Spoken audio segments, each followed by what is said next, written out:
रंग माझा वेगळा भाग 3. 1 मिनिट, माझा आधी ऐकून घ्या आणि मग तुमचा जो निर्णय असेल मला मान्य असेल. प्लीज बसा. सरिता पुन्हा वळली. तिने सागरकडे बघितलं. तिला त्याच्या डोळ्यात काहीतरी जाणवलं. ती आपल्या बाबांच्या शेजारी बसली. मी त्या दिवसासाठी आपले सगळ्यांची माफी मागतो. माफी यासाठी की कळत नकळत मी सुद्धा त्या दिवशी त्या अपमानास्पद घटनेचा साक्षीदार होतो. पण जर मी त्या दिवशी इथे आलो नसतो तर एका खऱ्या हिऱ्याला जवळून बघण्याची संधी मिळाली नसती. त्या दिवशी मला अभय आणि त्याच्या घरच्यांचा भयंकर राग आला होता. पण ह्यांचं बोलणं ऐकून माझ्याही नकळत मी ह्यांच्याप्रती अभिमानाने भरलो आणि त्याच दिवशी ठरवलं लग्न करेल तर यांच्याशीच, अर्थात ह्यांना मान्य असेल तरच. सागरने प्रामाणिकपणे त्याचं म्हणणं सांगितलं होतं. सागरचं बोलणं ऐकून सारिकाच्या डोळ्यात पाणी आलं. तिने सागरच्या डोळ्यात बघत विचारलं, तुम्ही हे सगळं जे बोलतात ते भावनेच्या भरात तर बोलला नाही ना? बहुतेक तुम्ही लक्ष दिले नाही. माझा रंग सावळा आहे सरिता. मी एक आर्मी ऑफिसर आहे. भावना कुठे, कधी, कोणासाठी वापरायच्या असतात हे मला चांगलंच माहीत आहे.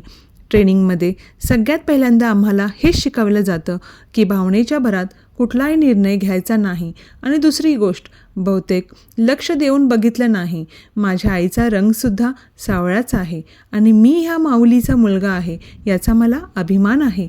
जेव्हा सागर हे बोलला तेव्हा सरिताचं लक्ष त्याच्या आईकडे गेलं. खरंच त्यांचा रंग अगदी तिच्यासारखाच होता, पण त्या माऊलीच्या चेहऱ्यावर वात्सल्य प्रेम दिसत होतं. डोळ्यात आत्मविश्वास होता आणि आपल्या मुलासाठी अभिमान होता. सरिताने मान खाली घालून हळू आवाजात म्हटलं, पण तरीही तुम्ही त्या दिवशी ऐकलं तेच, मी तोंडाळ आहे. चालेल तुम्हाला अशी भांडकुळदळ आणि तोंडाळ मुलगी? नाही चालणार, सागर बोलला.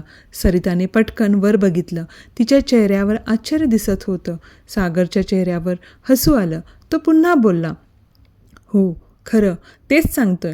तोंडाळ मुलगी नाही चालणार, पण स्वतःच्या आत्मसन्मानासाठी आवाज चढवणारी मुलगी नक्कीच चालेल. स्वतःचा कणा ताठ ठेवणारी मुलगी नक्कीच चालेल. आपल्या घरच्यांचे संस्कार जपणारी मुलगी नक्कीच चालेल. मी एक फौजी आहे. मला घरात पाहिजे तेवढा वेळ देता येणं मनात असूनसुद्धा शक्य नाही. जेव्हा मी त्या फ्रंटवर लढत असेन तेव्हा माझ्या घरच्यांच्या फ्रंटवर मला अगदी अशीच हिंमतीने लढणारी हुशार आणि कर्तबगार मुलगी पाहिजे, जी माझ्यासोबत खांद्याला खांदा लावून हे जीवनयुद्ध लढण्यासाठी सज्ज असेल. आणि हां, एकूण एक गुण तुमच्यामध्ये आहे. इतकं बोलून सागर शांत झाला. थोडा वेळ कोणी काहीच बोललेलं नाही. थोड्या वेळाने सागरने सरिताकडे बघत म्हटलं, सरिता, जर तुम्हाला माझं म्हणणं पटलं असेल, त्यात प्रामाणिकपणा दिसला असेल आणि जर तुमची संमती असेल तर मी तुमच्या घरच्यांना तुमचा हात मागू इच्छित आहे. सरिताने फक्त होकारार्थी मान डोलावली. सगळ्यांच्या चेहऱ्यावर आनंद पसरला. सरिताची आई उठून आत जाऊ लागली. अगं शोभा, तू कुठे निघालीस? सरिताचे बाबा म्हणाले.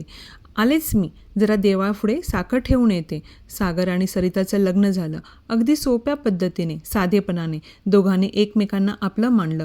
सरिता खूप खुश होती. तिच्या चेहऱ्यावर स्वाभिमान आणि सरस्वतीचं तेज तर होतंच, पण आता त्यात सागरसारख्या समंजस आणि प्रेमळ मुलाची अर्धांगिनी झाल्यावर सौभाग्याचं तेजसुद्धा खुलून दिसत होतं. सागरने अगदी बरोबर म्हटलं, हिऱ्याची किंमत पारखीलाच असते आणि त्याची चमक तेव्हा द्विगुणित होते जेव्हा त्याला सोजेसे कोंदण मिळते. सागर आणि सरिता एक झाले आणि आपल्या सहजीवनाच्या प्रवासाची सुरुवात एकमेकांच्या साथीने करण्यासाठी वचनबद्ध झाले.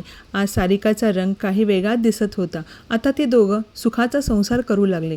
कशी वाटली कहाणी नक्की कळवा.